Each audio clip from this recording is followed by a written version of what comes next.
देखो, इस क्वेश्चन को सॉल्व करने के लिए हम जो बताने जा रहे हैं, वो शायद आपको कहीं ना मिले। और वो बात ये है कि भाई औसत 40 लोगों का निकालो, 10 लोगों का निकालो, 4 लोगों का निकालो या 1 लोगों का निकालो, आएगा सेम ही। ठीक है, अब कैसे इसको इस्तेमाल करना है, इस क्वेश्चन में कहा जा रहा है कि 40 छात्रों की एक कक्षा में लड़कों और लड़कियों का अनुपात है 7:3। ये लड़का और लड़की हैं, और कहा जा रहा है लड़का का औसत है भाई 65 और लड़कियों का औसत है 72। तो पूरी कक्षा का औसत क्या है? तो बिल्कुल भी जरूरत नहीं है कि आप एग्जैक्ट संख्या निकालें। लड़कों का कुल योग निकालिए, लड़कियों का कुल योग निकालिए और औसत कर दीजिए। मतलब कि करना क्या है, 65 गुना 7 जोड़ 72 गुना 3 और बटा में 7 और 3 10 लोगों पर ही हिसाब करेंगे। जरूरत नहीं है कि 40 लोगों का हिसाब करें, क्योंकि 7 और 3 ही लिया है। अब इसको भी कैलकुलेट करने का जरूरत नहीं है। देखो, 5 सते 35 का 5 पीछे नजर आएगा, और 3 गुना 6 का 6 पीछे नजर आएगा, और 6 और 5 जोड़ के 11 का 1 पीछे नजर आएगा, जो केवल ऑप्शन नंबर ए में दिख रहा है। देखो, 45 छात्रों की कक्षा में लड़का लड़की का अनुपात 4:5 दिया हुआ है, लेकिन बिल्कुल भी जरूरत नहीं है कि आप एग्जैक्ट संख्या निकालें।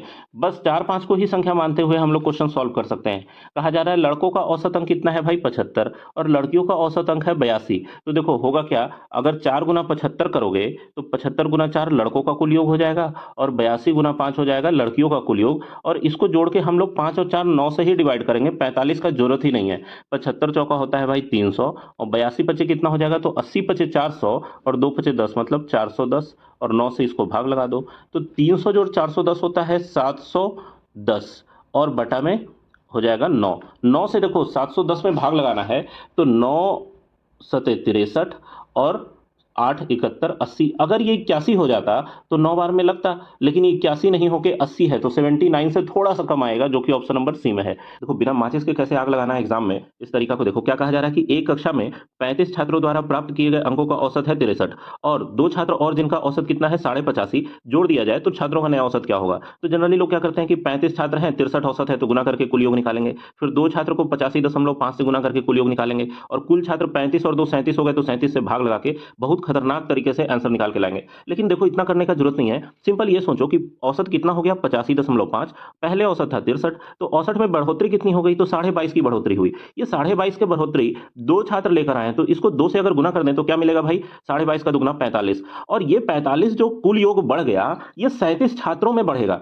तो हम लोग अगर इसको 37 से भाग लगाएंगे तो कितना आएगा, 37 से कम 37 और 8 45, तो 37 गुना 74, मतलब लगभग 1.2 के आसपास औसत बढ़ जाना चाहिए। तो पहले औसत था 63, अब 1.2 बढ़ाओगे तो 64.2 के आसपास आंसर आएगा, जो कि ऑप्शन नंबर ए में है। इस क्वेश्चन से ये फील करेंगे हम लोग कि कैसे औसत काम करता है। कहा जा रहा है कि जेम्स द्वारा गणित, विज्ञान और इतिहास में प्राप्त किए गए अंकों का औसत 89 है, तो 3 अंकों का कुल योग कितना हो जाएगा, 89 गुना 3, और भाषा का अंक जोड़ देने पर औसत हो जा रहा है 88.25, तो 4 अंकों का कुल योग हो जाएगा 4 से गुना करने पर, और इसको घटा के लोग भाषा का अंक प्राप्त करेंगे, जो कि काफी कैलकुलेटिव होता है। सिंपल ये सोचिए कि अगर तीन सब्जेक्ट का औसत 89 है, तो उसमें जरूर 89 89 89 नंबर हो सकते हैं, और 4 सब्जेक्ट का औसत 88.25 है, तो हम लोग ये कह सकते हैं कि सभी में 88.25 नंबर अब हो गए।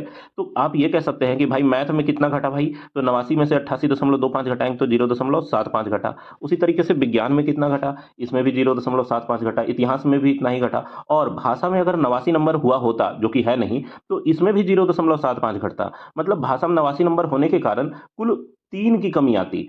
तो हम लोग ये कह सकते हैं कि ये 89 नहीं रहा होगा, कितना रहा होगा, 89 से 3 कम, मतलब 86 रहा होगा, जो कि ऑप्शन नंबर सी में है।